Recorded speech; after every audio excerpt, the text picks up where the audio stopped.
Le portrait. Dans le métro, des gens assis, debout, un peu partout, épousant les contours conçus à leur intention par les ingénieurs ferroviaires. Parmi eux, un homme dressé près d'une des portes coulissantes. Et à ses côtés, adossé à la coudoir d'une banquette en plastique moulé, une grande sacoche noire rectangulaire d'1 mètre environ de hauteur, presque autant de largeur. Que contenait-elle ? Se demandait certainement la masse humaine autour. C'est en tout cas ce que se demandait cette jeune fille en robe bleue, assise un peu plus loin.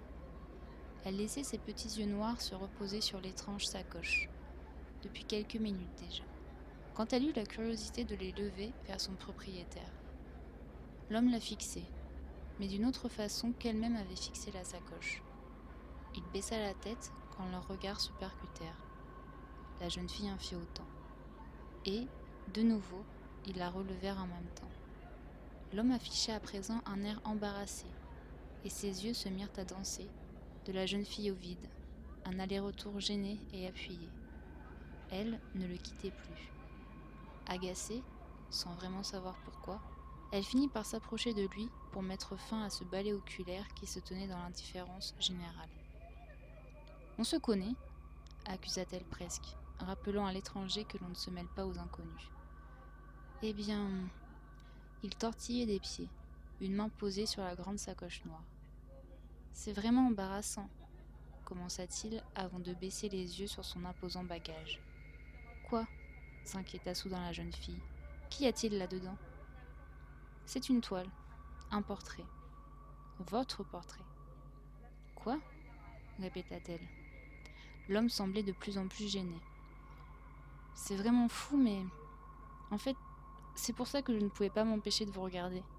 Je n'en croyais pas mes yeux. » Le métro eut alors un mouvement de butoir, tandis qu'il marquait l'arrêt à une station.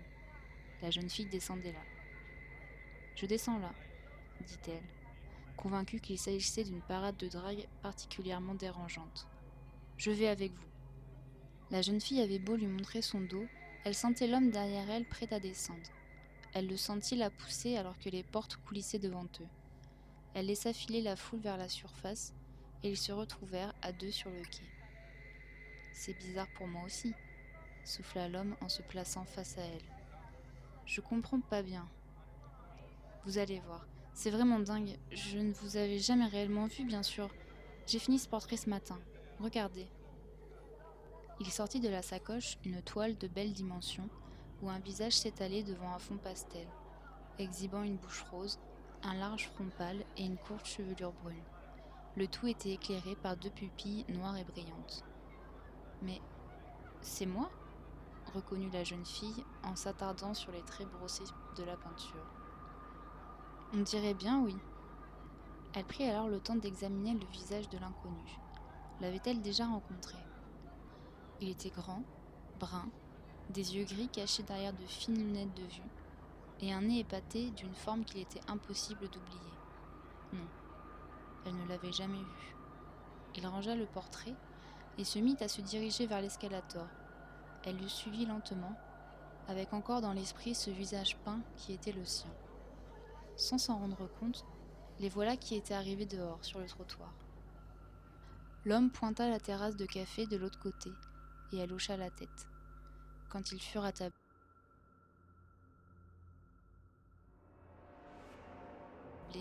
la discussion enfin reprit. « Expliquez-moi, c'est vraiment moi sur cette peinture ? » ?»« Ce serait plutôt à vous de me le dire, » sourit-il. « Mais laissez-moi vous raconter l'histoire de cette toile. Il y a de cela des années, j'étais encore au collège, on nous montra en classe un reportage d'une 20aine de minutes sur un orphelinat de la région. Je ne sais plus exactement quel était le but de ce visionnage. Mais toujours est-il qu'une fillette de 6 ou 7 ans revenait sans cesse derrière la caméra. Ce n'était pas elle qui était filmée, mais elle tournait toujours son visage vers le caméraman. Et ses yeux m'avaient paru si tristes, je ne voyais qu'elle. » L'homme marqua une pause, se rendant soudainement compte de l'étrangeté de ses propos. Et ne voulant pas effrayer la jeune fille, il ajouta maladroitement. « Je ne suis pas un pervers, mais cette fillette m'a ému. Le soir, je fis son croquis au crayon. Moi qui n'avais jamais dessiné, je me découvrais un petit talent.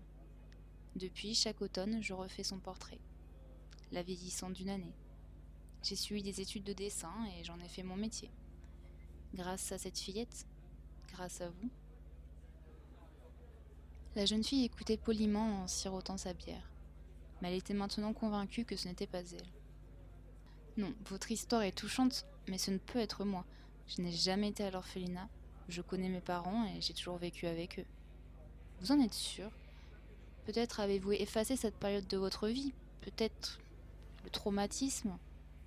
Il ne savait comment achever sa phrase. Il la regardait avec dans les yeux la certitude de l'avoir toujours connue. Ce regard troubla la jeune fille et un curieux doute s'immisça dans son esprit. Avait-elle des souvenirs d'avant ses 6 ans? Elle ne les trouvait plus. Bien sûr, elle s'était déjà demandé, en comparant ses traits à ceux de ses parents ou de ses frères, si elle n'avait pas été adoptée. Elle se trouvait si différente d'eux. Mais enfin, il était impossible qu'elle ait oublié quelque chose d'aussi énorme. Écoutez, avant de quitter le collège, j'ai demandé à mon professeur une copie de ce reportage, pour pouvoir à loisir étudier les traits de cette fillette. Je peux vous le montrer. Non, je crois vraiment que vous vous trompez. C'est vrai que ce portrait me ressemble, mais c'est tout à fait inimaginable que cette fillette dont vous parlez, ce soit moi. Tout en disant ces mots, la jeune fille continuait de tenter de reconstituer sa mémoire, de trouver au moins un souvenir qui contredise de façon certaine cette version de l'histoire. Mais voilà qu'il n'y avait plus dans son esprit que de larges salles aux fenêtres barrées et aux petits lits alignés. Il n'y avait plus que de grands néons au plafond qui s'éteignaient après que la voix sèche d'un adulte ait réclamé le calme, et ensuite le bruit d'une porte qu'on ne voit pas et que l'on ferme à clé. L'homme vit son trouble. « J'habite à une station, c'est tout près. Laissez-moi vous montrer ce film et vous serez fixé. »« Mais je ne vous connais pas. »« Je vous fais peur ?» sourit l'homme. « J'ai donc l'air d'un tueur ?»« Non, bien sûr, » chuchota-t-elle presque, se sentant un peu stupide.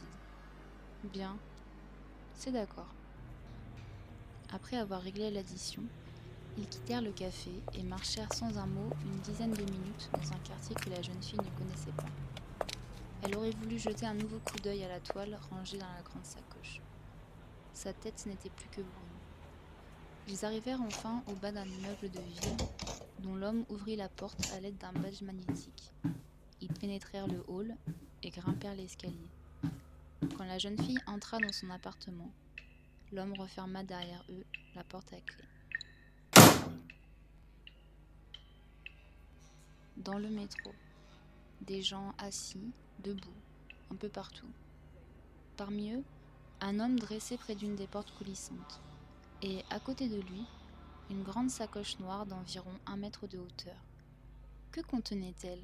Se demandait cette jeune fille en jean, adossée à l'accoudoir d'une banquette en plastique moulé en face de lui, dont les petits yeux noirs finirent par rencontrer ceux de l'homme qui la fixait déjà.